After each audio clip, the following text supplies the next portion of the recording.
Greetings and salutations.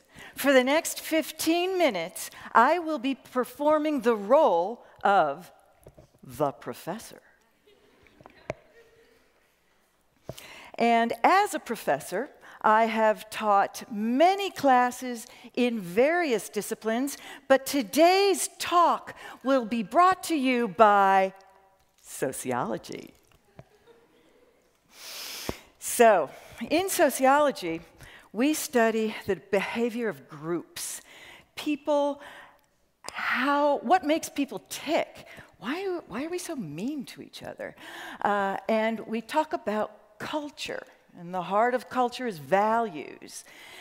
We talk about our various identities as people.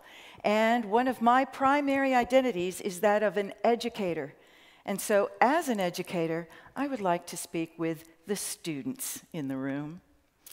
Students, Gen Z, I love you. I do. You are lovable. We all want you to do well. Let me tell you a little bit about yourself. The National College Health Assessment is a nationwide survey of over 30,000 college students across the United States. And we know a lot about you from that survey. We know about your health. We know about your sexual habits. We know about your intake. We know about your relationship with academics. And when asked, like, how's your health? Nearly half of you said, oh, very good, excellent. And if we count good, very good, excellent, it comes up to 80%. And I say, y'all are doing well. But I know you. That's not the whole story. It's not the whole story. In fact, when pressed, we find out that when the Gen Zs were asked, over the last year, what have you found to be particularly traumatic or very difficult? Academics is the top thing. 50% cited academics as traumatic or very difficult. I think there's a problem with that, right? Academics should not be traumatic. And we later find out that nearly 90% of you said that within the last 12 months, at one point or another, you'd felt overwhelmed. And 54% of you felt that way within the last 2 weeks. When asked, over the last week, have you felt tired, dragged out, sleepy during the day? About half of you said, yeah, a good portion of the week. And another 20% said, yeah, just about every day.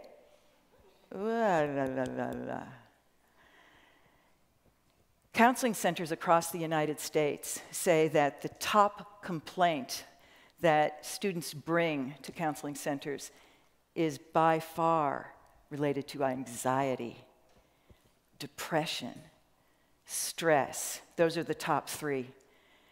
Go down a little bit further, and 28% come with thoughts of suicide.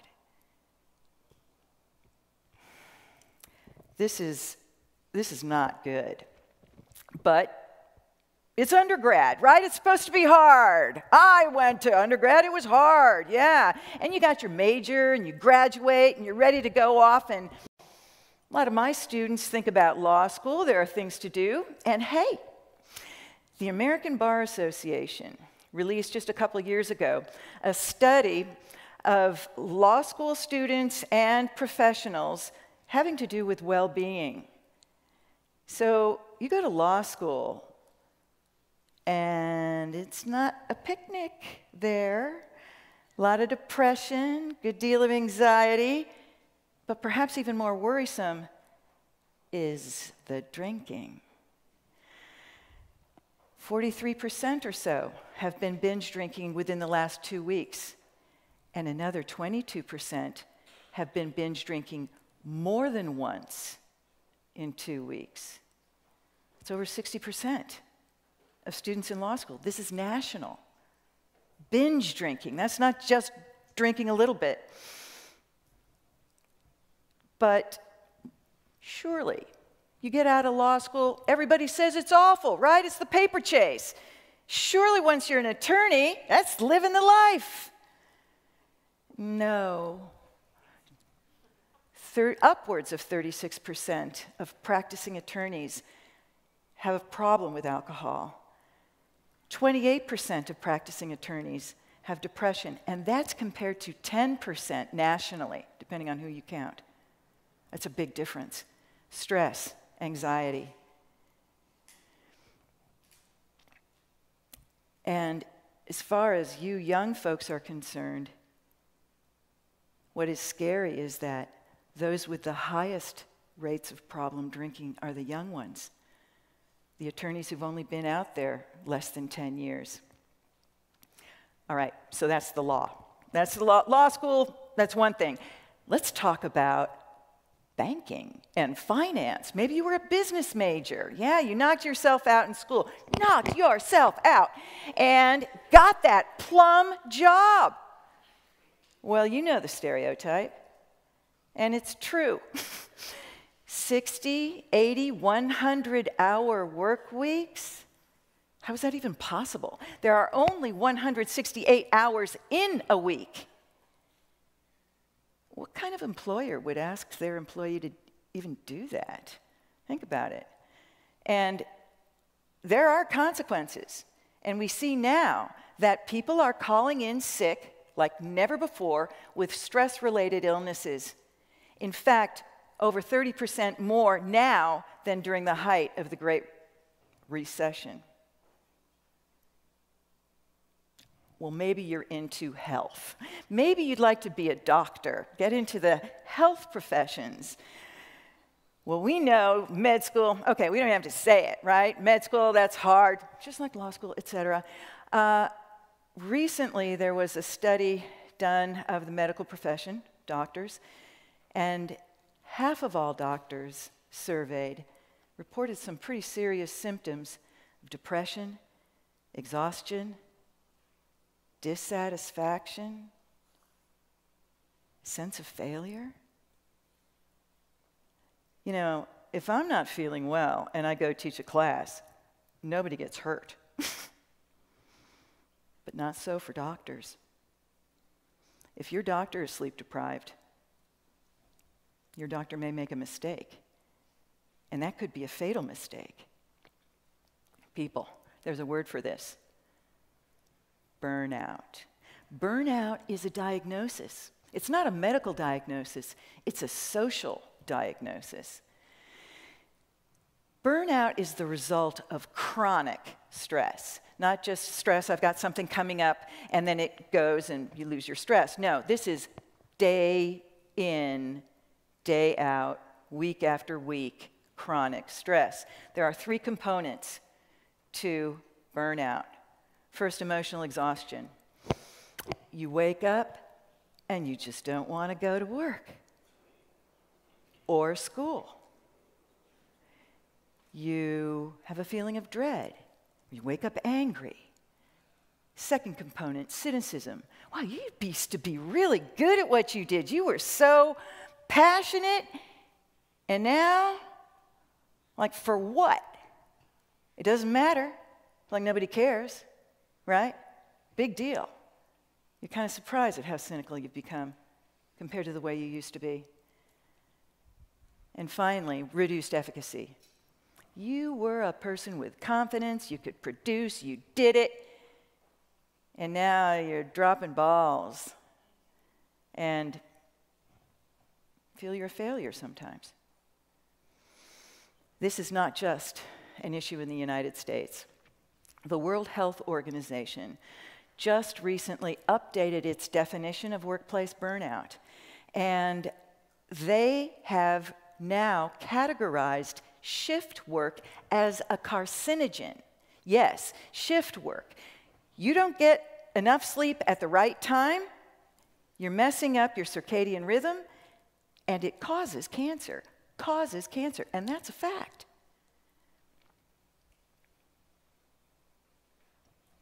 For what? Why are we doing this? Wealth, power, prestige? Like, whose values are these in the culture? It reminds me of a parable about a frog. That frog who was placed in a pan of water on the burner, and someone turns on the fire, and the frog could jump out at any time, but doesn't realize that it is slowly boiling to death. Jump! Get out of that pan. You don't have to be in that pan. This is a cultural thing. It's not real. What to do? Call a sociologist. Resist. Don't do it. Don't do it. Don't be in the library all the time when other people go home and go to bed. Don't buy into the culture. Refuse. Don't do it. Because, sociologically speaking, it's all a social construction. It's not real. And of course, the results or impacts, effects, those are real. But people created this culture. It's not natural. Not natural. People created it, and we can change it. It's not easy, but so I would like to tell you about what I chose to do. And as a professor, my action is, of course. It's what I do. And so, with one of my best colleague friends, Carol Day, she's hard science, I'm soft science, we've got everything covered. We created a course to address this among our precious students called Flourishing and College and Community, and it is for first-year students only. And it is to give the students the knowledge of this is why you need to sleep, okay? We've got real hot-off-the-press research, why you need to sleep, why you need to eat. Oh, I don't need to eat. Yes, you do. Why living a life of integrity is in your best interest. And we give them awareness like, oh, wow, you mean I don't have to feel this way? No, you don't. You actually could be happy. Whoa. And permission. You can go to bed. It's okay. You can sleep. You can leave the library. You don't have to spend all night there. That's pointless. So, after 5 years now of teaching this course, the students, and we've been doing research, we've been collecting qualitative and quantitative data, and every semester, the students say basically the same things. The biggest takeaways are, and not in any particular order, yes, sleep. Oh my gosh, yes. Look at what sleep does for you. Look at the benefits. Oh my goodness, as a student, increases my concentration. Oh, I could use that. Memory consolidation, isn't that what you want when you're going to take a test? Memory consolidation, yeah, you need to be asleep for that. Decision making, creativity, social skills, health, sign me up, right? But if you don't get good sleep, let me tell you, there are short-term and long-term serious implications. Short term, you have just compromised your immune system. And if there is a cold out there to be gotten, you will get it. And once you've got it, it will hang on if you are sleep deprived. We see insufficient sleep is also related to and connected to Alzheimer's. You don't want that. Messes up with your blood sugar. People are pre-diabetic. Leads to cardiovascular disease. And what I think is really scary, it contributes to just about every major psychiatric condition. Yeah, it's not like I have this and I can't sleep. It's you're not sleeping, you get that. All right, so another huge takeaway for the students. Oh, forget it. Let me tell you, before you have that 5th cup of coffee, look at this. This is a normal spider making a beautiful web. This is a spider who's high. And it's like, oh, I'm chilling and I forgot about that part. And here's the spider on caffeine. Look at that. All right now. The other huge takeaway had to do with gratitude. And we've heard a lot about that today. Gratitude is good for you. And I'm not kidding. It's not some Pollyanna thing. Firstly, it's good for you physically. Gratitude, we see, actually boosts the immune system. It lowers blood pressure. It helps you sleep. Oh my gosh, that's what you could do. And you wake up feeling refreshed. In fact, there was just an article in the Washington Post today talking about people who forgive people sleep better. That's this.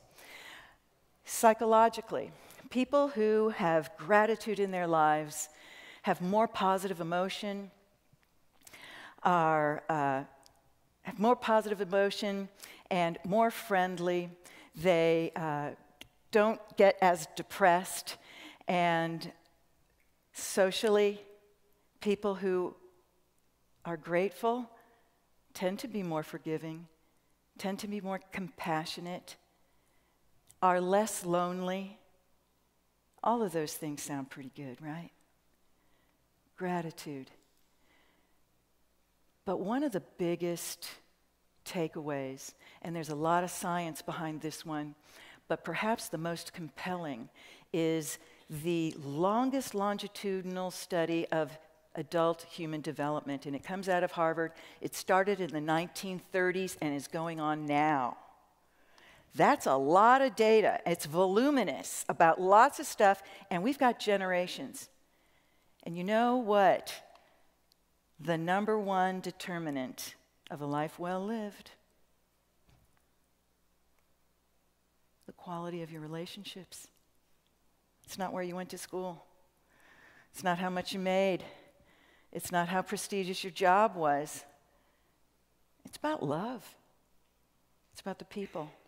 And you know, George Valent, who directed that project for many, many years, he said that what really shook him up was the role of alcohol, and how they saw folks from college, and if they got knocked down and then alcohol was involved and they didn't get back up, they lost all that promise. So watch out for that. So, my suggestion to you: persist.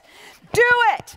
Do what you need to do. Don't stop it. Don't be compelled or convinced to do anything other than that. Hang out with the people you love. Be nice to people. Forgive them, even when they won't forgive you. It doesn't matter. I am charging you to subvert the dominant paradigm. All right? I am charging you to reclaim your joy. And I've got some homework for you. Go out and play. Doctor's orders. Class dismissed.